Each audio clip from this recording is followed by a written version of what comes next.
അപ്പോഴേ എന്നോട് കുറേ പേരായി DM-ൽ ചേച്ചി ഏത് ഫുഡ് പ്രോസസ്സാണ് യൂസ് ചെയ്യണമെന്ന് ചോദിക്കണം. ഓൾറെഡി കുറേ പേര് ഇങ്ങനത്തെ വീഡിയോ ഇട്ടതുകൊണ്ടാണ് കേട്ടോ ഞാനിത് ഇടാൻ മടിച്ചേ. എന്നിരുന്നാലും എൻ്റെയും കൂടെ എക്സ്പീരിയൻസ് ഷെയർ ചെയ്യാം അല്ലേ. അപ്പോൾ ഇത് പ്രീതി സോഡിയാക്ക് MG218 മിക്സർ ഗ്രൈൻഡർ ആണ്. ഇതിൻ്റെ ഫുഡ് പ്രോസസ്സറാണ് ഞാൻ ഈ കാണിക്കുന്നത് കേട്ടോ. വേറെ 4 നോർമൽ മിക്സർ ജാർസും ഉണ്ട് കേട്ടോ. അപ്പോൾ ഈ ഒരു ഫുഡ് പ്രോസസ്സറിൻ്റെ കാര്യം പറയുകയാണെങ്കിൽ കൊടുത്ത കാശ് മുതലാവാന്ന് പറയില്ലേ, അതുപോലൊരു കിടക്കാച്ചി ആയിട്ടാണ്. ഇത് പ്രൊമോഷണൽ വീഡിയോ അല്ല കേട്ടോ. ഞാനിപ്പോൾ 2.5 വർഷമായി ഇത് യൂസ് ചെയ്യുന്നു. മെയിനായിട്ട് ചപ്പാത്തി ഉണ്ടാക്കാനാണ് ഞാൻ യൂസ് ചെയ്യാറ്, അതായത് ചപ്പാത്തി കുഴയ്ക്കാൻ വേണ്ടിയിട്ട്. ഇതാണ് കേട്ടോ ചപ്പാത്തി കുഴയ്ക്കുന്ന ബ്ലേഡ്. നല്ല കട്ടിയുള്ള ഒരു പ്ലാസ്റ്റിക് ടൈപ്പ് ബ്ലേഡ് ആണ്. ഇതുപോലെ മാവ് കുറച്ച് ഉപ്പിട്ട് അടച്ച് ആവശ്യത്തിന് വെള്ളം ഒഴിച്ചു കൊടുത്താൽ അത് ഇതുപോലെ പെർഫെക്റ്റ് ആയിട്ട് കിട്ടും കേട്ടോ.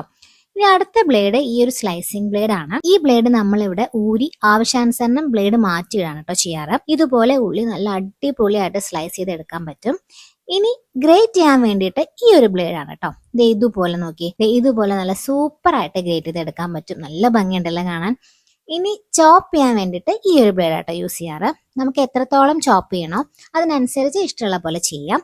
വലിയ ക്വാണ്ടിറ്റിയിലൊക്കെ ചെയ്യുമ്പോൾ ഭയങ്കര ഹെൽപ്ഫുൾ ആട്ടോ ഇത്. ചപ്പാത്തിയൊക്കെ നല്ല സോഫ്റ്റ് ആയിട്ട് കുഴച്ചെടുക്കാൻ പറ്റും. ഇതുവരെ എനിക്കൊരു കംപ്ലൈൻസ് വന്നിട്ടില്ല. വാഷ് ചെയ്യാനൊക്കെ എളുപ്പമാണ്. ഞാനിത് ആമസോണിൽ നിന്ന് ഒരു ഓഫർ പ്രൈസിന് 9000 റുപ്പീസിനാട്ടോ മേടിച്ചത്. എന്തായാലും അടിപൊളി പ്രോഡക്റ്റ് ആണ്. അപ്പോൾ ഓക്കെ, ബൈ.